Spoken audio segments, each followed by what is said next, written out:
Today, we travel up to Capitol Hill in Washington, D.C.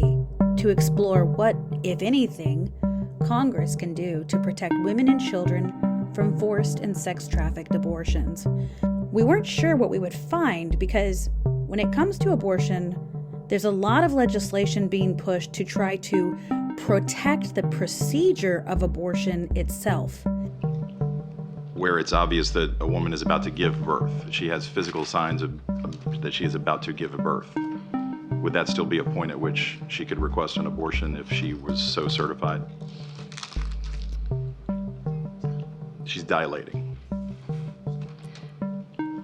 Mr. Chairman, that would be a decision that the doctor, the physician, and the woman would make at that point. I understand that. I'm asking if your bill allows that. My bill would allow that, yes.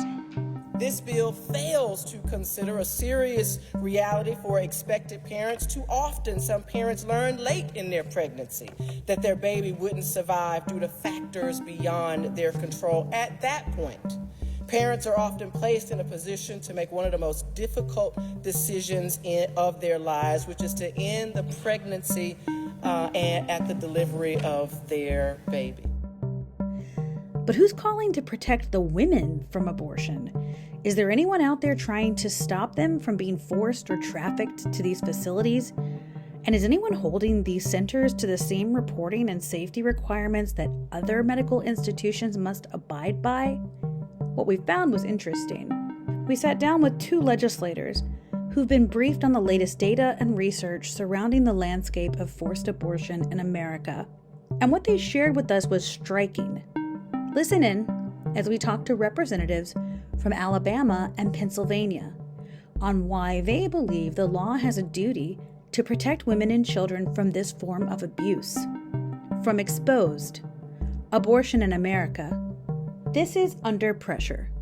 Can laws curtail forced abortions? Yeah, it's Representative Barry Moore. I am from Alabama's 2nd Congressional District. Congressman, for those who may not know, can you just share a little bit about what your community and district are like in Alabama? Just paint that picture for us. Yeah, so it's fairly rural. Alabama's 2nd Congressional District is fairly rural. We have a lot of peanuts in this part of the world, the 2nd largest peanut producing district in the nation. We're in southeast Alabama, so currently I border Georgia and Florida to the east and to the south, and then north up to north of Montgomery to Prattville in that area. So we tell everybody we're from LA, it's Lower Alabama, so we're kind of the southeast corner of Lower Alabama. And also we have Fort Novosel at Fort Rutgers, so it's one of the largest helicopter bases in the free world, we say. We train so many of our soldiers, mainly Army, but also Air Force and other branches, to fly helicopters and some fixed-wing aircraft as well. So we have an incredible patriotic area. So I tell everybody it's peanuts and propellers in my part of the world, and it's just because of the props of the aircraft, and so many peanuts are growing in this part of the world. And what's the community like? What are the members of your district like?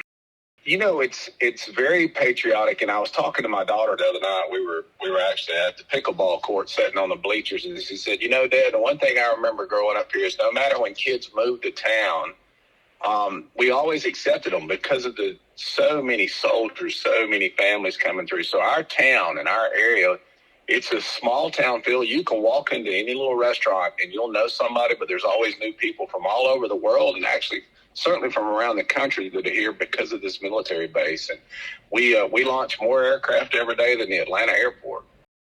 When we think of states that value life in the womb and are working toward building that culture of life, Alabama definitely comes to mind. Why do you think that is, that Alabamians overwhelmingly support pro-life protections, and how are y'all an example to others in this country? Alabama is such a pro-life state.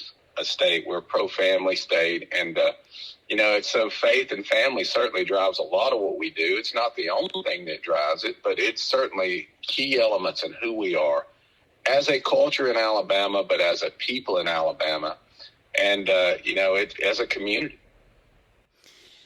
And Representative Moore, this entire series is us really digging into this pervasive issue in our country.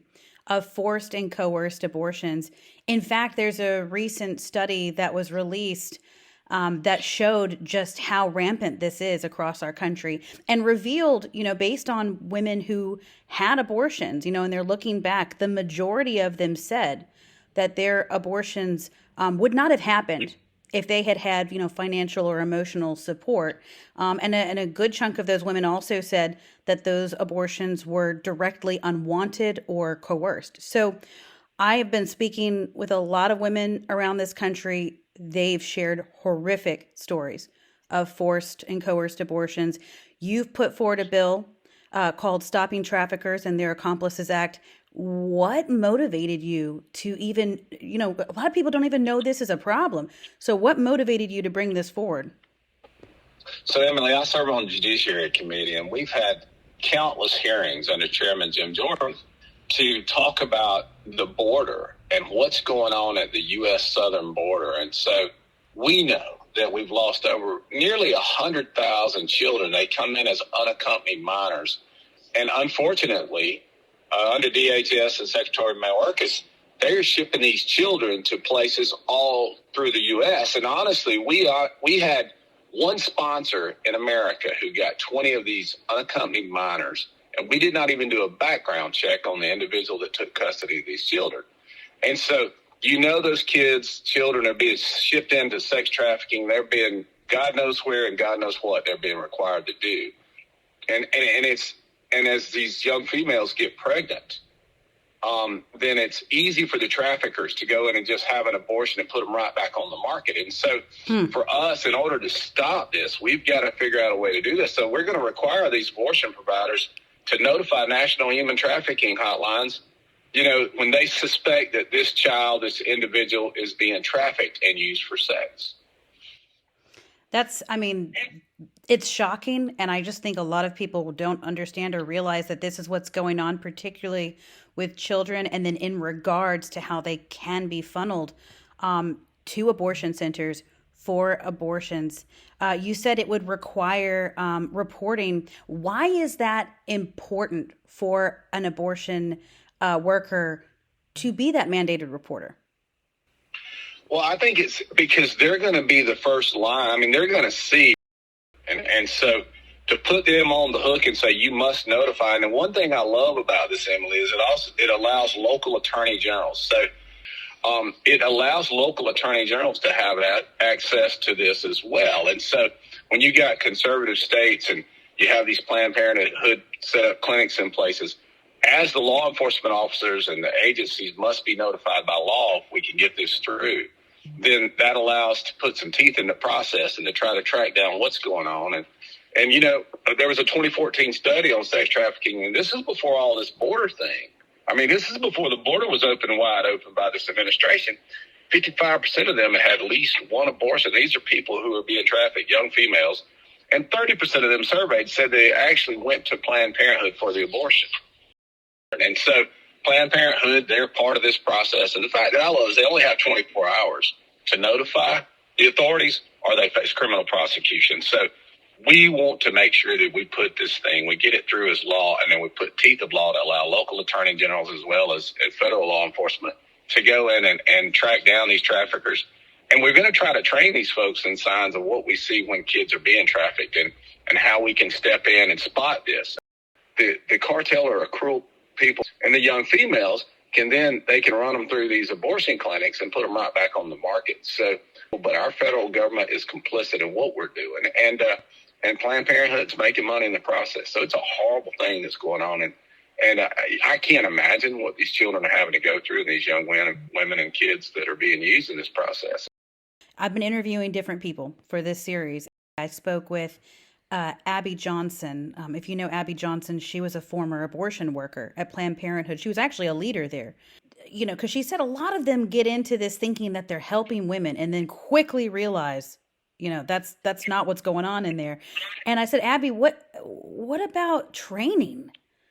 Do you at least not train to see if these women are forced, trafficked, coerced, particularly from this report when we know that Planned Parenthood is a top destination?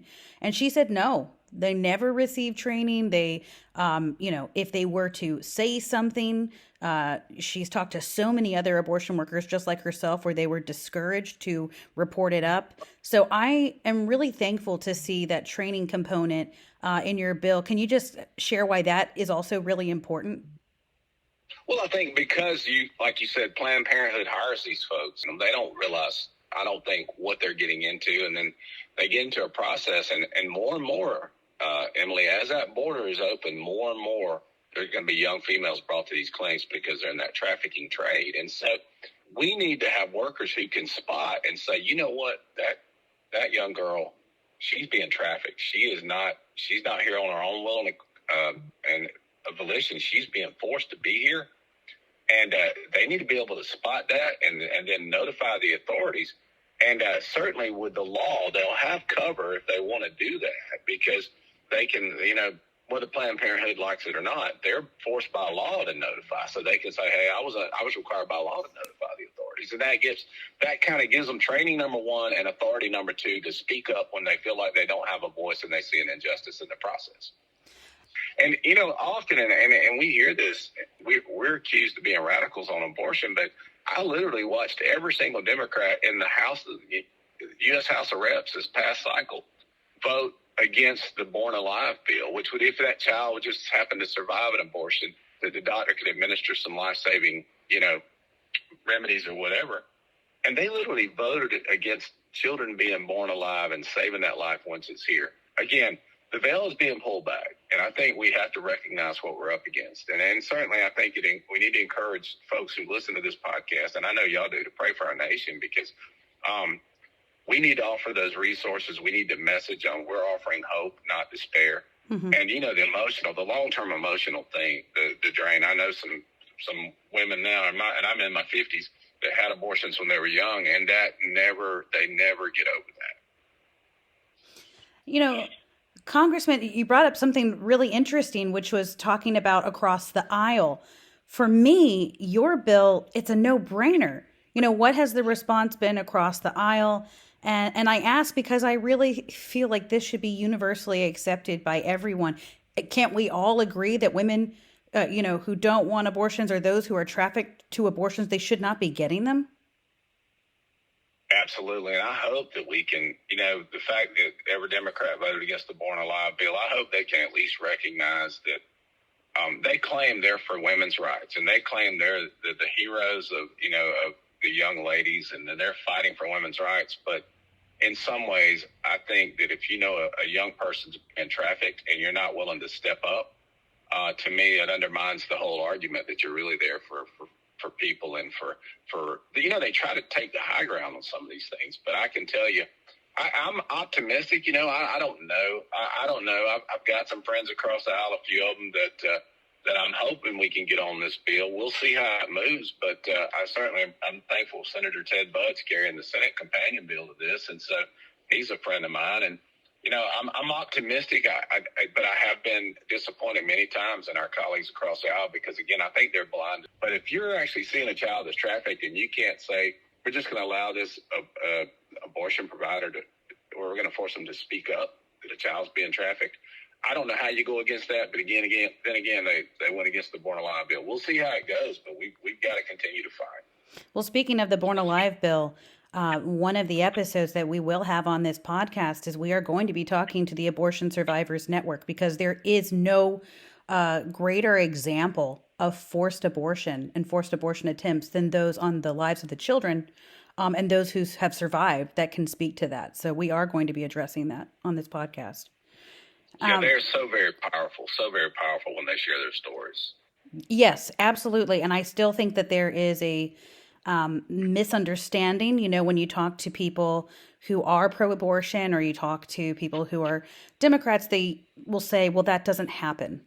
But it does. It does happen. And there are people who survive that can speak to it. And we need to be getting medical care for children who survived at the very, very least.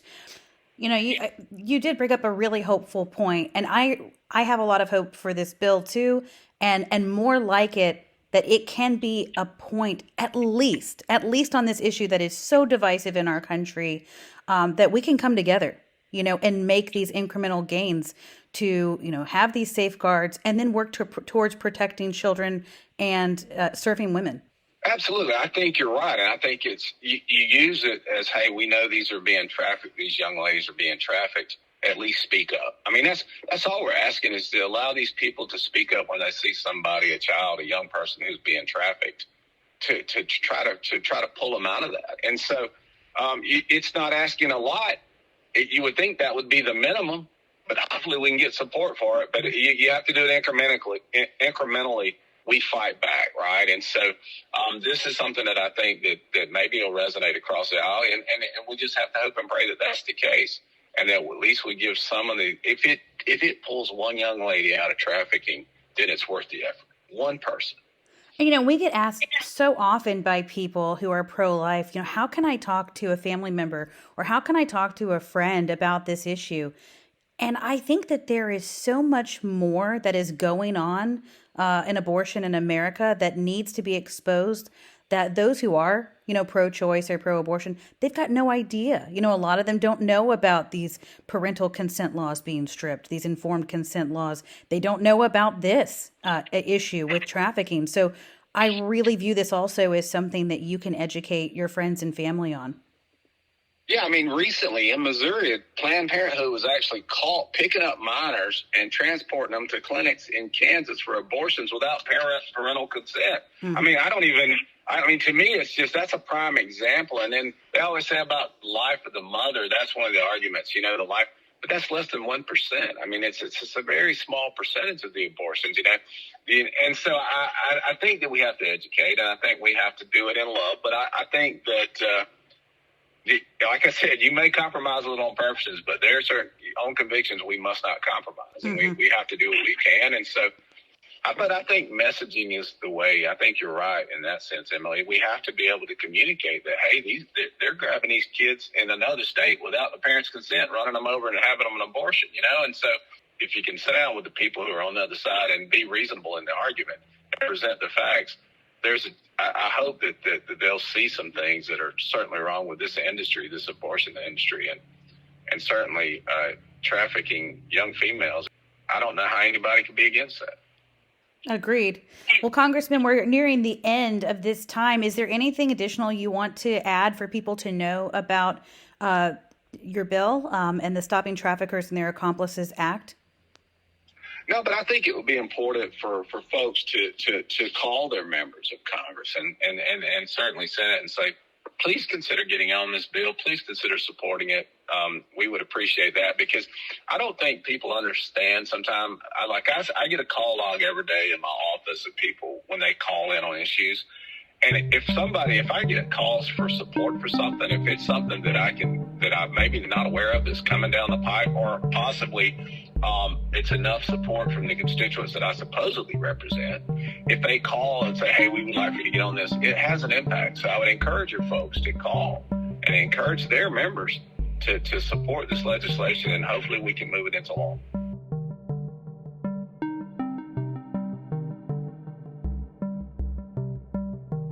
I'm Lloyd Smucker, a member of Congress in the 11th District of Pennsylvania. All right, Representative Smucker, thank you so much for being on with me today to talk about this really important topic. So for those who may not know, can you share just a little bit about your community and district, what it's like in Pennsylvania? Sure. So it's Pennsylvania's 11th District, which is Lancaster and York counties, south central Pennsylvania. Known for a number of things. The beauty of the area, we're a strong agricultural community, but also the Amish. Many people would recognize Lancaster County because we're the largest Amish community in the country. But it's a really diverse community, vibrant community. And I already mentioned the strong agricultural heritage, but we also have a lot of manufacturing and other industry as well. Some of that manufacturing is driven by, again, the generations of farming families who've cultivated the land for years. And then we have a lot of food industry that has that has grown out of that. But I think at its core, it's a district. It's about community here. People really care for one another. There are a lot of strong connections built on supporting the community. I'm always amazed to see the wonderful things that individuals are doing, stepping up to help others in the community. So it's a place where if people still gather for local fairs, church events, festivals, celebrating our traditions. It's a great district to represent. I was born and raised here, raised a family here as well. So it's always it's a privilege to be able to be the voice of the district in D.C. One of the things, people have a lot of great, things to say about Pennsylvania. For one, it's beautiful. It's a great state. Yeah. And I encourage anybody to go that has never been. You'll just be floored with the beauty once you drive around, especially in your district. But Pennsylvania has had some negative history, pretty striking, with some of the situations regarding abortion and its failures. Can you speak to some of those just to illustrate, where they've gone so wrong in some areas? Yeah, I mean, that is absolutely the case. And, I think people in my area find it so appalling because it's so counter to the values that people hold here. I think probably the most notable, which I'm sure you're familiar with, was the Kermit Gosnell clinic in Philadelphia, which happened over a decade ago now. But as that unfolded, it was horrific to see what was happening. He was an abortion doctor who literally repeatedly killed babies who survived abortion attempts by things like snipping their necks with the surgical scissors.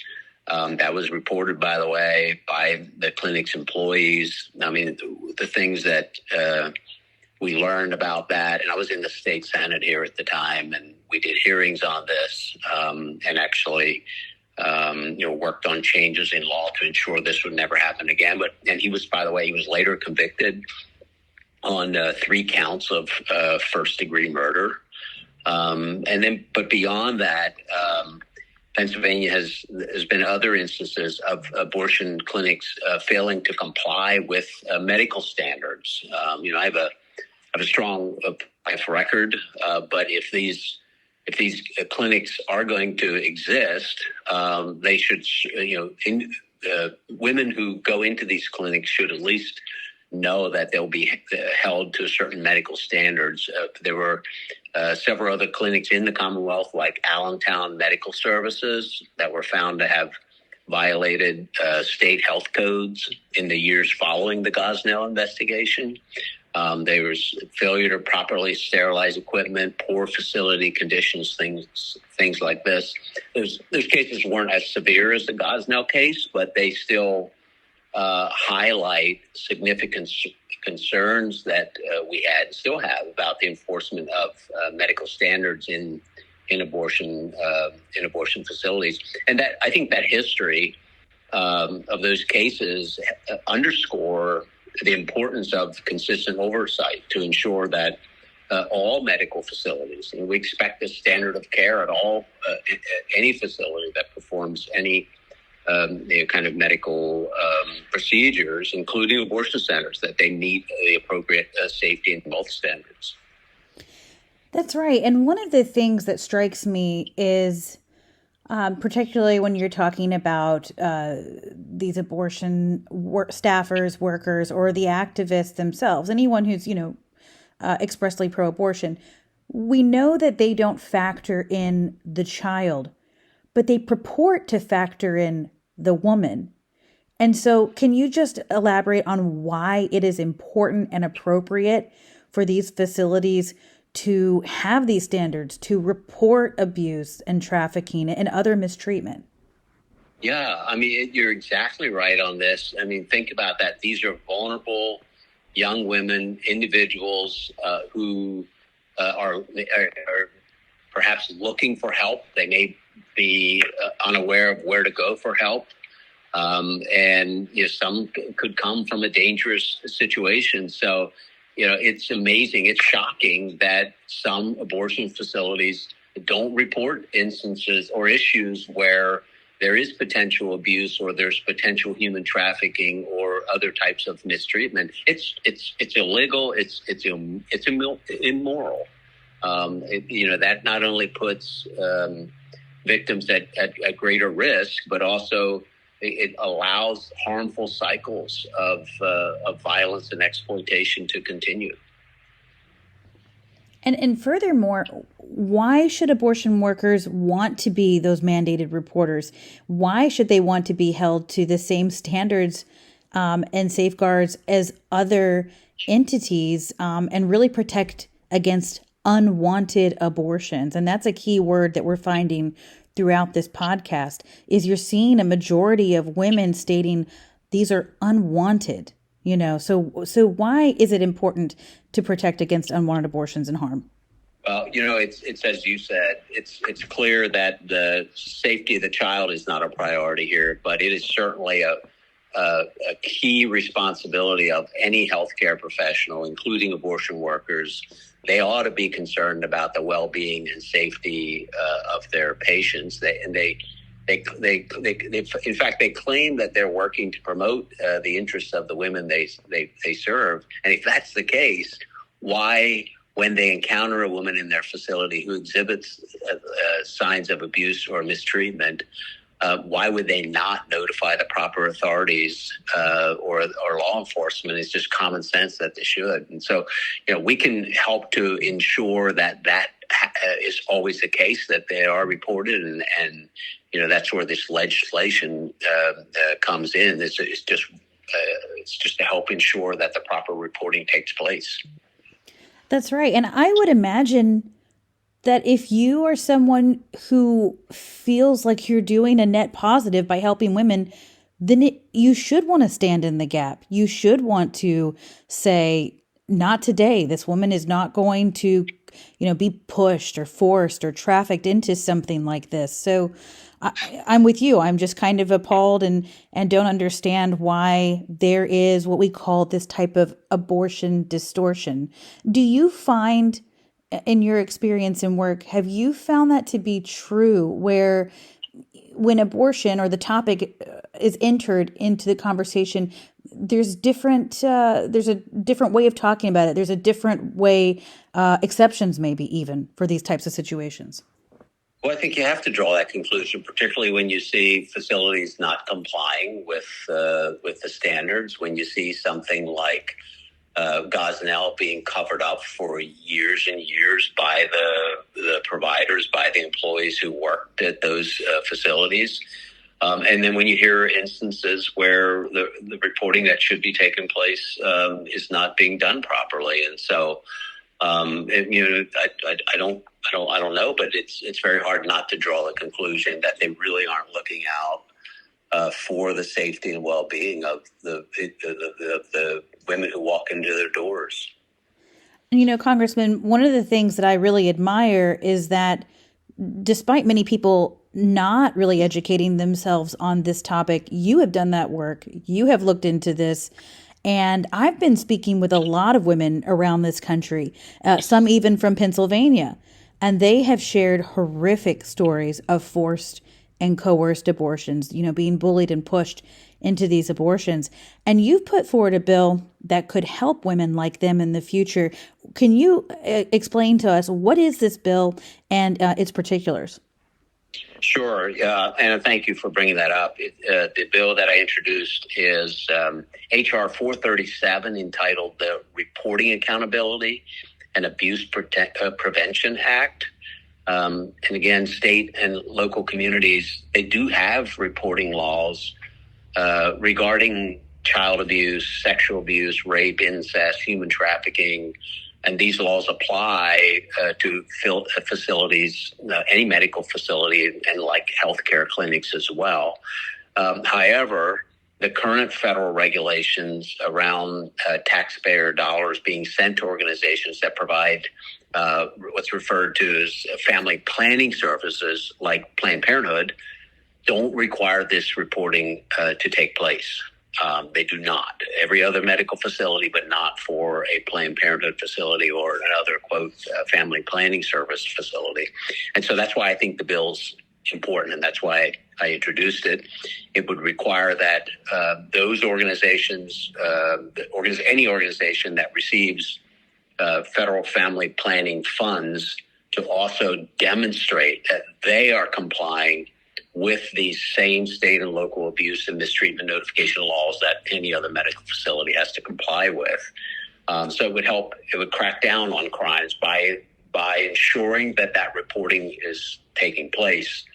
It would crack down on crimes like sexual abuse, human trafficking, and it would ensure that Planned Parenthood demonstrates again that they are complying with those reporting laws.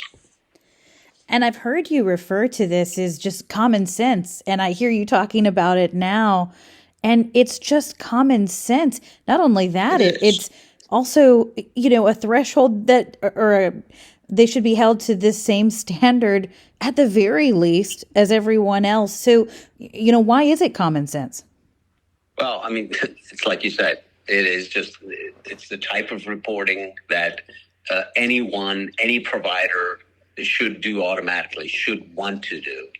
It's a fundamental aspect of protecting vulnerable individuals from exploitation and ensuring that they receive the help and support they need, and who could be against that. And that's why I say it's a matter of common sense. It's a matter of upholding basic ethical standards. Protecting people from mistreatment should never be optional.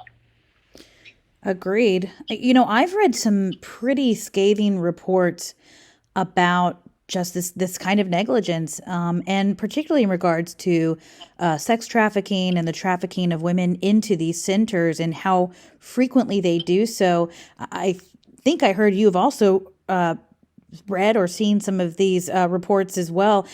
Was this what motivated you, and what else motivated you to bring this bill forward? Yeah, it was specifically, and I'm sure you probably have seen this, Live Action put out a report that documented numerous instances in which Planned Parenthood workers encountered girls under the age of 18 in their clinics, performed an abortion, and then looked the other way when the girls were returned to their abusers. So this isn't just something that is hypothetical. These were actual documented instances where that reporting could have helped that young girl, and the worker at the Planned Parenthood facility turned the other way.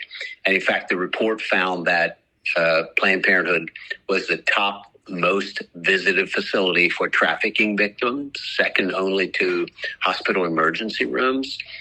So again, same reporting that's required in the emergency rooms ought to be required here. One survivor even said that victims that were taken to Planned Parenthood, they were taken there because they didn't ask any questions at all. They just simply performed the abortion without reporting anything, or in fact even asking questions. So that's really just unbelievable. And the issue also impacts my own community. We have great organizations right here in the 11th District who work to combat human trafficking. And in fact, Lancaster County alone, according to one report recently, accounts for a pretty significant portion of the human trafficking cases in Pennsylvania. So I'm deeply concerned about protecting innocent lives, helping break the cycle of abuse. And while this may seem like a small step, I think it's a really important first step forward to first recognize any potential abuse so that it can be acted upon. I mean, I couldn't agree more. Back to your word, this is common sense. I mean, this is a no-brainer in my mind. What has the response been across the aisle? And I ask because, once again, I just think that this bill should be universally accepted by both sides of the political aisle. Well, I completely agree. It ought to be supported by Republicans and Democrats alike. We use the word common sense again.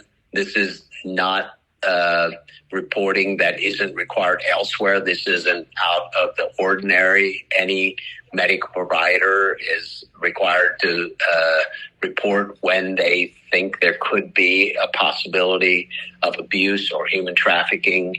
And so it's why would anyone be against that at a Planned Parenthood or a family planning facility? Beyond me why they would be against it. But unfortunately, so far, there's not been any Democrats that have signed on as co-sponsors of the legislation. I don't want to speak for anyone, but there are probably some political reasons why they'd be hesitant to support a bill that could hinder Planned Parenthood's operations. But I would encourage anyone listening to this podcast to contact their member of Congress and encourage them. Tell them about the legislation. Encourage them to co-sponsor it. And the more co-sponsors we get on this legislation, like any piece of legislation, the better the chance of that bill advancing. Many members of Congress may be unaware, but ask your member of Congress where they stand on the bill. Ask them to co-sponsor it. It's important because we all know stopping vulnerable individuals from becoming victims of abuse and trafficking is something we should all be working to do, and it certainly should not be a partisan issue.